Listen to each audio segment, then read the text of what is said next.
اچھا میرے بھائی، آپ کہتے ہیں کہ 4 شادیاں کرنے ہیں، معاشرے کی ایسی کی تیسی. مجھے ایک بات پوچھنی ہے کہ میری منتھلی سیلری 50,000 ہے، جس میں میری 1 بیوی اور 3 بچوں کا گزارا مشکل سے ہوتا ہے. تو آپ سے یہ پوچھنا ہے کہ اگر میں دوسری شادی کروں یا 4 کروں تو ان سب کا گزارا 50,000 میں کیسے ہوگا؟ اگر آپ نے اس مسئلے کا تسلی بخش جواب دیا تو میں اسی ہفتے میں آپ سے انسپائر ہو کر دوسری شادی کر لوں گا. جواب کا طلبگار. آپ ایسا کریں، رشتہ تلاش کریں، جو دوسری لڑکی ہو اس کو بتا دیں کہ میری 50,000 آمدن ہے اور اس میں میرا اتنا منتھلی خرچہ ہے، میری بیگم کا پورا ہو جاتا ہے، اتنا میرے پاس بچتا ہے، یہ بالکل بھی نہیں بچتا. تو اگر آپ اسی طرح میری وائف بننے کے لیے تیار ہے تو آئی ایم ریڈی، اس امید پر کہ شاید اللہ نکاح کے بعد مزید انتظام کر دے. تو کوئی ریڈی ہو جائے تو ٹھیک ہے، نہیں ہو تو وہ ریڈی ہوگی ہی نہیں. بولو، مل جائے. ہمارے نبی صلی اللہ علیہ وسلم کی خدمت میں ایک صحابی ہے، یعنی آپ کوشش تو کریں نا، لیکن پوری بات بتا کے کریں کہ میں پہلی والی کے نقصان نہیں پہنچاؤں گا، اس کو پہلی والی کو نقصان نہیں پہنچاؤں گا میں آپ کی وجہ سے. تو آپ نے اگر کم میں گزارا کرنا ہے تو آ جاؤ. تو بعض ہوتی ہیں مجبور ہوتی ہیں، بہت غریب ہوتی ہیں، ان کے باپ کے پاس پاپوں کے پیسے نہیں ہوتے، سوکھی روٹی کے پیسے نہیں ہوتے، تو ایسی غریب لڑکیاں مل جاتی ہیں. اچھا پھر جب ہو جائے گی تو اللہ کا وعدہ ہے کہ اللہ برکت دیتے ہیں. میں 6,000 میں نے دوسری شادی کی تھی یار. تو یہ سارے اشکالات مجھے بھی تھے، پھر ہم نے کر لی.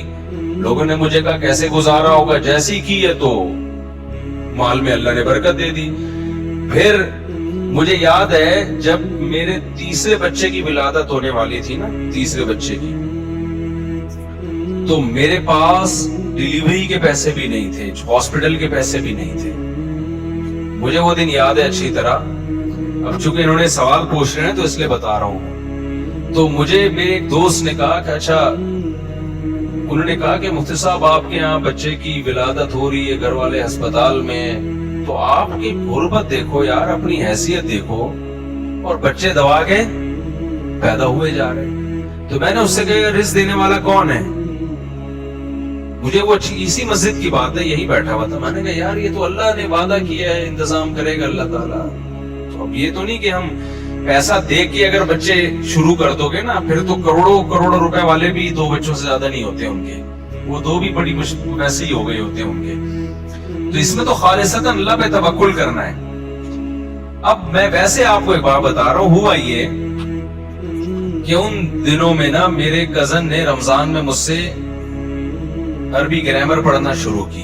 میرے کزن ہیں، بڑے ہیں، بھائیوں کی طرح ہیں، امریکہ میں ہوتے ہیں.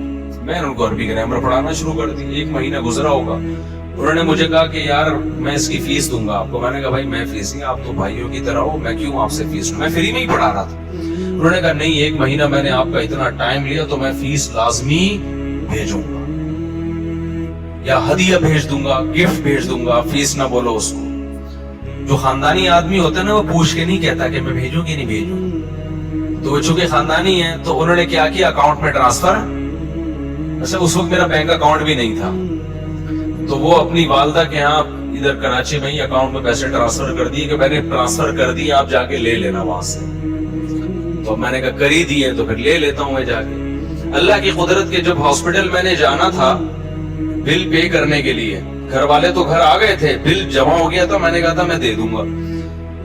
تو میں جب گیا ہوں نا ان کے گھر، تو جو پیسے انہوں نے مجھے دیے، جب میں ہاسپٹل میں گیا بالکل وہی بل بنا ہوا تھا ہاسپٹل میں. وہ میں نے وہاں جا کے جمع کیے اور میں گھر آ کے میں نے اس دوست کو کہا، میں نے کہا یار یہ سیٹ اپ ہو گیا ہے، اللہ کے فضل سے آئی بات سامنے ہو گیا سیٹ اپ. تو ہمارے ساتھ تو اللہ کا اسی طرح معاملہ ہے. ہم جیسے نالائقوں کے ساتھ جب ایسا معاملہ ہے تو جو توکل والے لوگ ہیں ان کے ساتھ تو پتہ نہیں کیا ہوتا ہوگا. تو یہ چیزیں کیلکولیشن سے نہیں چلتی ہیں. اگر جو کالو کیلیٹر لے کے بیٹھ گیا نا، کیلکولیٹر کو کالو کیلیٹر، تو وہ گیا کام سے. پھر تو 1 بیوی پالنا 50,000 میں 1 بیوی پالنا ممکن ہے کیا؟ آپ ایک کیسے پال رہے ہو 50 میں یار؟ اس کو لاؤ، بندہ ہے کہاں، یہ کیسے پال رہے 50,000؟